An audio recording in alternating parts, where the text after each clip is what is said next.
अस्सलाम वालेकुम dear students, मेरा नाम मोहम्मद आसिफ है। इस वीडियो लेक्चर सीरीज़ में जो हम कोर्स पढ़ रहे हैं उसका नाम है ऑब्जेक्ट ओरिएंटेड प्रोग्रामिंग। स्टूडेंट्स, ये हमारा वीक नंबर 3 है और वीक 3 का लेक्चर नंबर 1 है। तो आइए चलते हैं अपने लेक्चर की तरफ। प्रीवियस वीक में हमने जो कोर्स कवर किया उसके टॉपिक्स हैं जो हमने पढ़े। फीचर्स ऑफ ऑब्जेक्ट ओरिएंटेड हमने पढ़ा, जिसके अंदर हमने ये देखा एब्स्ट्रैक्शन क्या होती है, इनकैप्सुलेशन क्या होती है, इनहेरिटेंस क्या होती है और पॉलीमॉर्फिज्म क्या होती है। इनको इंशाल्लाह वन बाय वन हम डिटेल में पढ़ेंगे, लेकिन हमने सिर्फ आपको एक टच दिया कि फीचर्स ऑफ ऑब्जेक्ट ओरिएंटेड क्या होते हैं। इसके अलावा हमने ये देखा कि structure of object oriented programming क्या होती है सी प्लस प्लस प्रोग्रामिंग के अंदर। उसके बाद हमने डिस्कस किया क्लास क्या होती है, क्योंकि जब भी हम ऑब्जेक्ट ओरिएंटेड की बात करेंगे तो क्लास का कीवर्ड उसमें ज़रूर हम मेंशन करेंगे, क्योंकि आपका प्रोग्राम का जो स्ट्रक्चर है वो स्टार्ट ही क्लास कीवर्ड से होता है। उसके बारे में हमने देखा कि क्लास क्या होते हैं। क्लास के अंदर हमारे पास दो मेंबर्स होते हैं जिसे हम लोग डेटा मेंबर और मेंबर फंक्शन कहते हैं, जो कि हमने डिटेल में पढ़ा कि ये क्लास और डेटा मेंबर्स एंड फंक्शंस क्या होते हैं। उसके बाद ऑब्जेक्ट का जिक्र किया कि हमारे पास ऑब्जेक्ट्स क्या होते हैं, क्योंकि जब आप क्लास बनाते हो तो उसका ऑब्जेक्ट क्रिएट करना इंतहाई ज़रूरी होता है। तो ऑब्जेक्ट के बारे में हमने जानने की कोशिश की और उसके बाद हमने ये देखा कि एक प्रोग्राम हमने लिखा और उसको उसका स्ट्रक्चर और उसका सिंटैक्स जानने की कोशिश की कि ऑब्जेक्ट ओरिएंटेड में आप लोग प्रोग्राम कैसे लिखोगे। तो ये था जो हमने वीक नंबर 2 में पढ़ा था। इस वीक के अंदर जो हम टॉपिक्स पढ़ेंगे उसमें सबसे पहले आ जाता है कि क्लास के अंदर हमारे पास मेथड्स होते हैं, हम उसको मेथड्स बोलते हैं, आप उसको फंक्शंस भी कह सकते हैं। उसका सिंटैक्स देखेंगे, मेथड्स विद पैरामीटर्स भी देखेंगे कि हमारे पास फंक्शंस और फंक्शन के अंदर हम पैरामीटर या आर्गुमेंट कैसे पास कर सकते हैं। उसके बाद हम देखेंगे कंस्ट्रक्शन फंक्शन कि कंस्ट्रक्टर फंक्शन हमारे पास क्या होता है, उसका सिंटैक्स देखेंगे। कंस्ट्रक्टर विद द पैरामीटर, ये भी इंशाल्लाह हम पढ़ेंगे इस वीडियो लेक्चर्स में।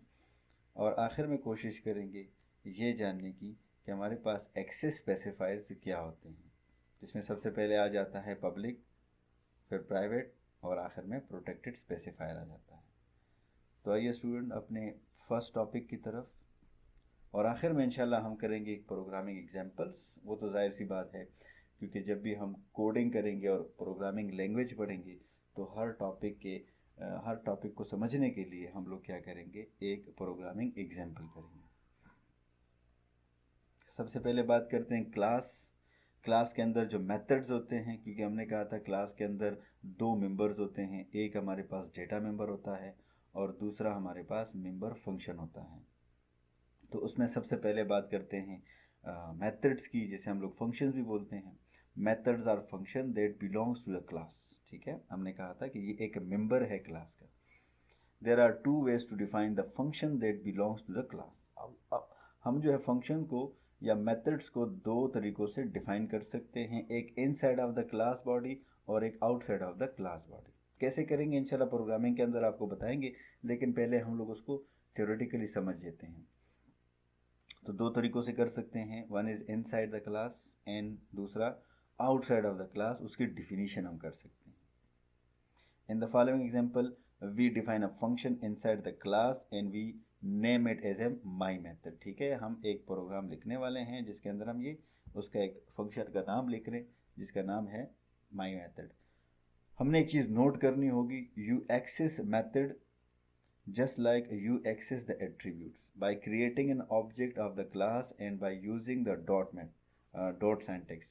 अच्छा, ये क्या चीज़ है ये मैं आपको अगले वाले स्लाइड में बताऊंगा, क्योंकि इसको समझने के लिए आपको कोड पे जाना पड़ेगा। तो एग्जांपल देखते हैं, मैंने ऑलरेडी एक कोड लिखा है, इंशाल्लाह इसको एडिटर पे भी ट्राई करेंगे, लेकिन पहले हम इस स्लाइड्स में इसको समझने की कोशिश करते हैं। अगर आप यहाँ पे देख रहे हैं, हमारे पास क्लास की बॉडी स्टार्ट है। जैसे कि मैंने आपको पहले प्रोग्राम में बताया था कि जब भी ऑब्जेक्ट ओरिएंटेड की बात होगी सो हमारे पास प्रोग्राम जो है वो क्लास कीवर्ड से स्टार्ट होगा, उसके बाद नेम ऑफ द क्लास होगा। वो आपका कोई भी नेम हो सकता है according to the rules of variables. और ये आप कह सकते हैं, हमने कहा था कि ऑब्जेक्ट ओरिएंटेड के बारे में जब हम पढ़ रहे थे तो हमने कहा था कि हम अपना यूज़र डिफाइंड डेटा टाइप बना सकते हैं। तो वो ये डेटा टाइप है जिसका नाम मैंने रखा माई क्लास। जैसे बिल्ट इन डेटा टाइप्स हमारे पास है ना, integer, floats, character, string etcetera. इसी तरह हमारे पास ऑब्जेक्ट ओरिएंटेड के अंदर एक पॉइंट है, ये भी है कि हम यूज़र डिफाइंड डेटा टाइप्स बना सकते हैं। तो ये वो डेटा टाइप है जिसका नाम हमने यहाँ पे माई क्लास रखा है, ठीक है। उसके बाद हमने लिखा पब्लिक। अब ये पब्लिक क्या चीज़ है, फ़िलहाल इसको हम इसी तरह रहने देते हैं। समझ लो कि ये हमारे पास सिंटैक्स का हिस्सा है, ठीक है। लेक्चर के एंड में या इंशाल्लाह एक वीडियो के अंदर मैं आपको ये भी बताऊंगा कि ये पब्लिक, प्राइवेट वगैरह एक्सेस स्पेसिफायर्स क्या होते हैं। तो फ़िलहाल इसको एज इट इज़ रहने दें। हम पब्लिक का समझ लें ये कीवर्ड है, ठीक है। और उसके बाद कोलोन हमने यूज़ करना है। उसके बाद हमने एक मेथड जो है वो डिफाइन किया है, अगर आप देख रहे हैं, जिसका रिटर्न टाइप मैंने रखा है वाइड। उसका मेथड का नाम या आप कह सकते हैं फंक्शन का नाम मैंने रखा माई मेथड। पैरेंथेसिस का मतलब ये है कि हमें यहाँ पे कोई पैरामीटर नहीं चाहिए। आपके फंक्शन की बॉडी स्टार्ट होती है और उसके बाद फंक्शन की बॉडी ख़त्म हो जाती है, ठीक है। तो ये जो आपको क्लास नज़र आ रहा है ये इस कमेंट के साथ है जो कि इस स्लाइड के अंदर नीचे आ गया, ठीक है।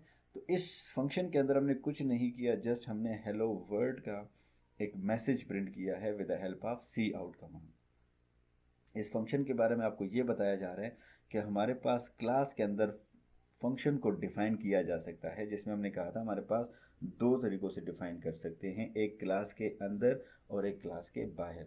तो ये हम लोग क्लास के अंदर डिफ़ाइन कर रहे हैं, सिंपल है। आपने एक्सेस स्पेसिफायर लगाना होगा। इस एक्सेस स्पेसिफायर के बारे में इंशाल्लाह बाद में बात करेंगे, लेकिन पहले हम ये जानने की कोशिश करते हैं कि हमारे पास मेथड जो हैं वो कैसे डिफ़ाइन होते हैं। तो हमेशा याद रखना, जब भी आप with in the class function को डिफ़ाइन करते हैं तो उसके लिए डिक्लेरेशन की ज़रूरत नहीं होती, ठीक है।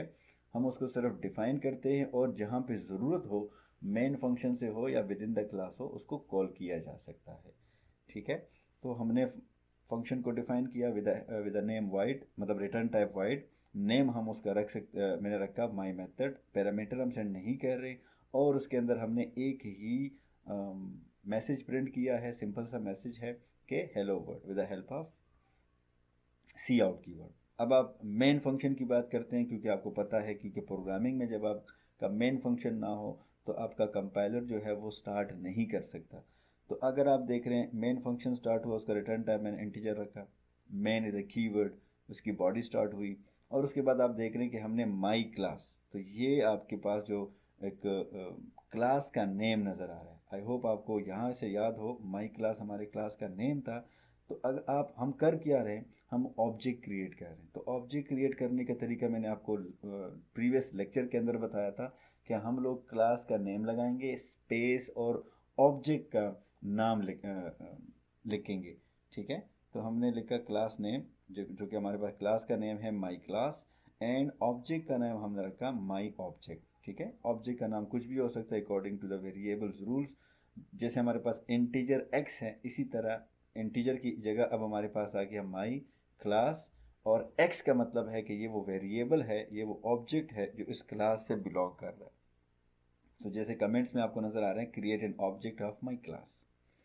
इसी तरह अब इस मेथड को हम कॉल करेंगे, यूज़फुल बनाएंगे, क्योंकि आपने डिफ़ाइन तो किया लेकिन डिफ़ाइन करने के बाद आपने उसको यूज़फुल बनाने के लिए आपने उसको कॉल करना होता है। कॉल कैसे करते हैं, माई ऑब्जेक्ट, ठीक है। ऑब्जेक्ट का नाम आपने लिखा, dot, dot is for the concatenation, dot आप इसको कनेक्ट करते हैं।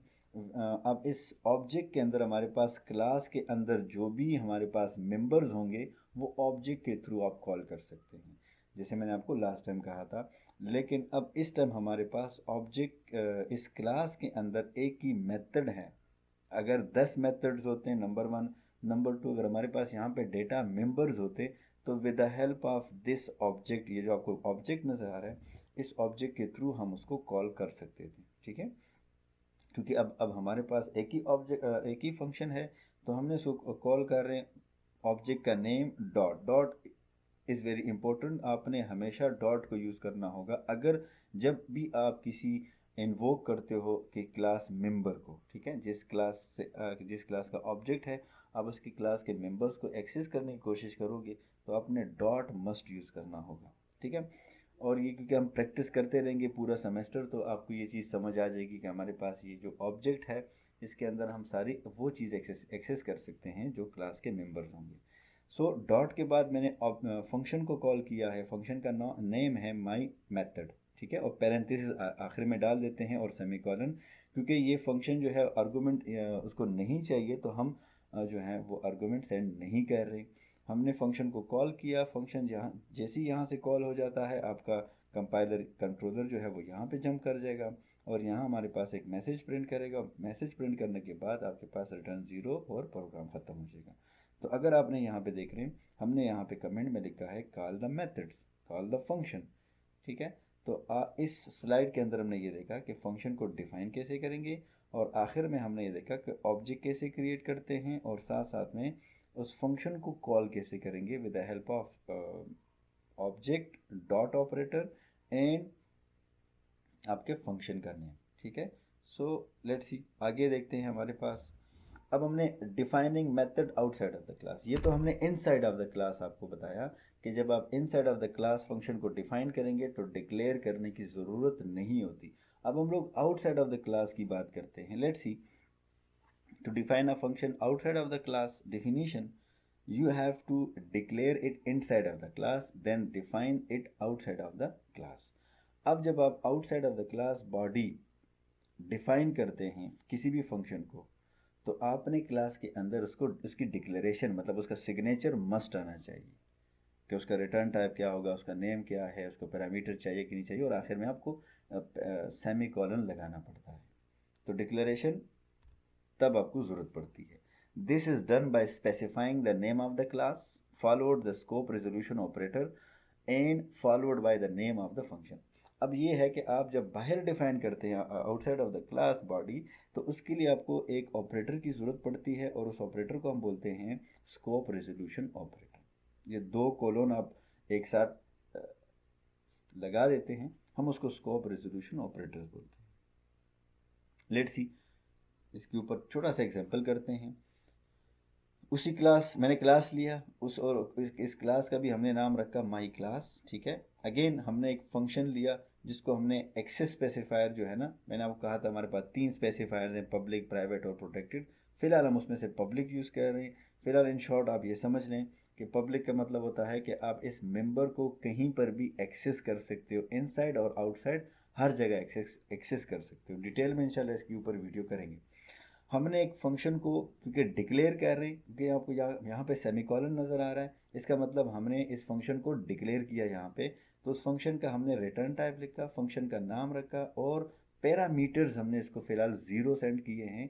तो हमने नंबर 1 काम किया कि क्लास के बॉडी के अंदर एक फंक्शन को डिक्लेयर किया और आपकी क्लास की बॉडी यहाँ पे ख़त्म, आपको सेमीकोलन नज़र आ रहा है।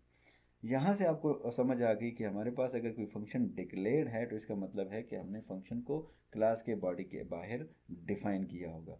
अब कैसे डिफाइन करेंगे, तो हमने इससे पिछले वाले स्लाइड में देखा कि स्कोप रेजोल्यूशन ऑपरेटर यूज़ करेंगे, लेकिन स्कोप रेजोल्यूशन ऑपरेटर से लेफ्ट और उसके राइट साइड पे हम क्या लिखेंगे ये बड़ा इंपॉर्टेंट है। आप लिखेंगे ये कि आपको यहाँ पे नज़र आ रहा है कि वाइड आपको बता रहा है कि इस क्लास से मुझे कोई रिटर्न टाइप की ज़रूरत नहीं है। उसके बाद हमने क्लास का नाम लिखा कि किस क्लास का फंक्शन है जो आप outside of the class define कर रहे हैं। तो हमने क्लास का नेम रखा, ये हमारे पास क्लास का नेम है और फिर स्कोप रेजोल्यूशन ऑपरेटर बनाया, लिखा और स्कोप रेजोल्यूशन ऑपरेटर के बाद हमने क्लास के उस फंक्शन का नाम लिखा जिसको हम बाहर डिफाइन कर रहे हैं। तो हमारे उस फंक्शन का नाम है माई मेथड, ठीक है। आर्गूमेंट उसको सेंड नहीं कर रहे। अगर वहाँ ऊपर डिक्लेरेशन में पैरामीटर्स होते तो यहाँ पर भी मैं पैरामीटर्स लगा देता। फंक्शन की बॉडी स्टार्ट हो गई और फंक्शन की बॉडी हम यहाँ पे नीचे ख़त्म कर रहे हैं। फंक्शन के अंदर हमने फिर से कुछ नहीं किया, जस्ट एक सिंपल एग्जांपल ताकि आपको कंसेप्ट समझ आ जाए। इंशाल्लाह जब हम इसको एडिटर के ऊपर अप्लाई करेंगे फिर मैं आपको वहाँ पे डिफरेंट एग्जांपल्स करूँगी इसकी, लेकिन फ़िलहाल मैं यहाँ पर जस्ट एक सिंपल एग्जांपल सिंपल एक मैसेज प्रिंट कर रहा हूँ with the help of cout, that is hello world.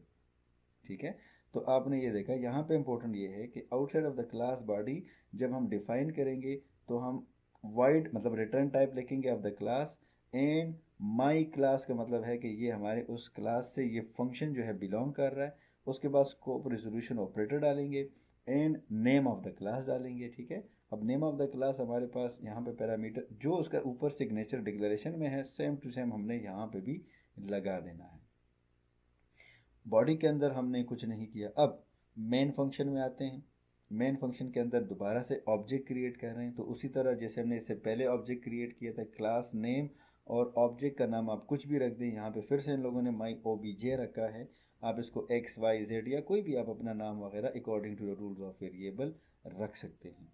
फिर हमने ऑब्जेक्ट को कॉल किया, ऑब्जेक्ट के थ्रू जो है ना वो फंक्शन को कॉल कर रहे हैं।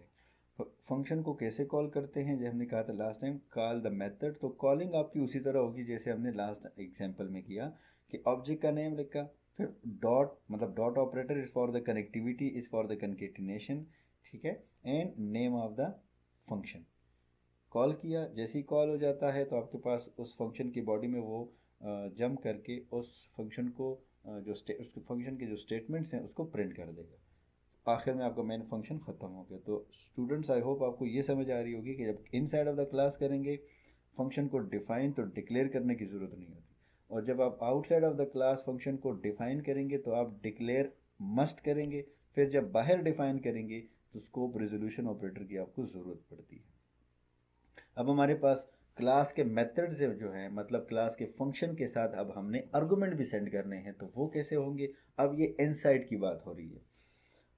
Parameter refer to the list of variable in a method of declaration.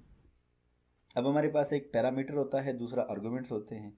तो जब हम डिफाइन कर रहे होते हैं और उसके जब पैरेंथेसिस के अंदर हम लोग इंट या करेक्टर या फ्लोट मेंशन कर देते हैं तो इसका मतलब होता है पैरामीटर। और जब हम फंक्शन को कॉल कर रहे होते हैं, यहाँ पे इन लोगों ने वर्ड यूज़ किया इन्वोक। इन्वोक का मतलब कॉल करना होता है। जब आप उसको कॉल करते हैं तो जब उसकी रिक्वायरमेंट आप सेंड करते हैं, लेट्स से 5 और 10 या करेक्टर ए या बी, तो आप जो आप सेंड कर रहे हैं इस इन्हीं वैल्यूज़ को अब हम लोग आर्गुमेंट्स बोलते हैं। ठीक है, तो इन दो में आपने डिफ्रेंशिएट करना है। You can also add parameters, हम आपस में डिफरेंट पैरामीटर्स में ऐड कर सकते हैं। लेट्स सी प्रोग्रामिंग एग्जांपल करते हैं। क्लास का नेम मैंने रखा कार। ठीक है, क्लास की बॉडी स्टार्ट और यहाँ पर क्लास की बॉडी एंडेड। इसके अंदर हमने क्या किया है कि अब एक्सेस स्पेसिफायर क्या लिया पब्लिक, रिटर्न टाइप मैंने लिया इंटीजर, क्लास फंक्शन का नाम मैंने रखा स्पीड, और पैरामीटर यहाँ पे मैं लगा रहा हूँ इंटीजर मैक्स स्पीड। और क्लास के अंदर जब मैंने डिक्लेयर किया तो आप समझ जाए कि हम आउटसाइड ऑफ द क्लास इसको डिफाइन करेंगे। तो हमने एक पैरामीटर लिया जिसे हमने इंटीजर टाइप रखा और उसका वेरिएबल का नाम रखा मैक्सिमम स्पीड। अब जब क्लास के बॉडी के बाहर करेंगे तो जाहिर सी बात है, अब आपने यहाँ पर क्लास के साथ पहले हमने वॉइड लगाया था, अब इंटीजर लगा रहे हैं। आपने यहाँ पर इस फंक्शन के डिक्लेरेशन को देखना है। अगर यहाँ पे वॉइड हो तो आपने यहाँ वॉइड लगाना है, अगर यहाँ पे इंटीजर है तो इंटीजर, फ्लोट तो फ्लोट, एंड सो ऑन। उसके बाद name of the class, then scope resolution operator, name of the function. ठीक है, अब नेम ऑफ द फंक्शन के साथ अगर आप यहाँ पे देख रहे हैं इंटीजर मैक्स स्पीड का मतलब हम उसी सिग्नेचर को फॉलो कर रहे हैं, तो यहाँ पर भी एक पैरामीटर उसी तरह आप लिखेंगे। फिर फंक्शन की बॉडी स्टार्ट और फंक्शन की बॉडी एंड, और हम कुछ नहीं कर रहे हैं, हम रिटर्न कर रहे हैं मैक्सिमम जो स्पीड है ना, मैक्स स्पीड का जो वेरिएबल है हम उसको रिटर्न कर रहे हैं। यहाँ पर हम ये सीख रहे हैं कि पैरामीटर को कैसे यूज़ किया जा सकता है। अब जब आप मेन फंक्शन में आते हैं तो हमने अगेन एक ऑब्जेक्ट बनाया। ऑब्जेक्ट मतलब क्लास का नेम कार है, ऑब्जेक्ट का नाम उसी तरह मैंने माई ऑब्जेक्ट रखा, ओबीजे रखा, हमने ऑब्जेक्ट क्रिएट कर दिया। C++ में ऐसे क्रिएट किया जाता है। उसके बाद हमने फंक्शन को कॉल किया माई ऑब्जेक्ट डॉट स्पीड। ठीक है, और स्पीड के साथ अब यहाँ पर हम एक आर्गुमेंट सेंड कर रहे हैं। क्यों सेंड कर रहे हैं, क्योंकि इस फंक्शन की जो रिक्वायरमेंट है वो एक पैरामीटर की है, वो इंटीजर की है, तो मैंने स्टैटिक वैल्यू सेंड कर दी। अब अगर आप यहाँ पे देख रहे हैं जब मैंने सेंड कर दी तो ये फंक्शन कुछ ना कुछ हमें रिटर्न करेगा। जब आप रिटर्न करते हैं तो आपने यहाँ पर जब ये फंक्शन वैल्यू रिटर्न कर जाएगा तो उसको यहाँ पर आपने प्रिंट करना होता है या आपने किसी वेरिएबल के अंदर स्टोर करना होता है। तो फिलहाल हम इसको प्रिंट कर रहे हैं कि सी आउट, और हमने फंक्शन को कॉल किया with the help of object dot operator, ठीक है। फंक्शन को एक आर्गूमेंट सेंड किया, जैसे ही इसने रिटर्न किया 200, क्योंकि ये रिटर्न करेगा मैक्सिमम स्पीड, ये 200 रिसीव होगा इस मैक्सिमम स्पीड में, ये वेरिएबल आपका रिटर्न हो जाएगा वापस से। तो इस जगह पर हमारे पास 200 रिटर्न कर जाएगा और उस 200 को हमने सी आउट की मदद से प्रिंट कर दिया। तो इस तरह हम लोग पैरामीटर्स को भी यूज़ कर सकते हैं। तो स्टूडेंट, ये था आज का लेक्चर। इस वीडियो लेक्चर के अंदर हमने बिल्कुल बेसिक्स पढ़े ऑब्जेक्ट ओरिएंटेड के। उम्मीद करता हूँ कि आपको समझ आ गई होगी। थैंक यू, अल्लाह हाफिज़।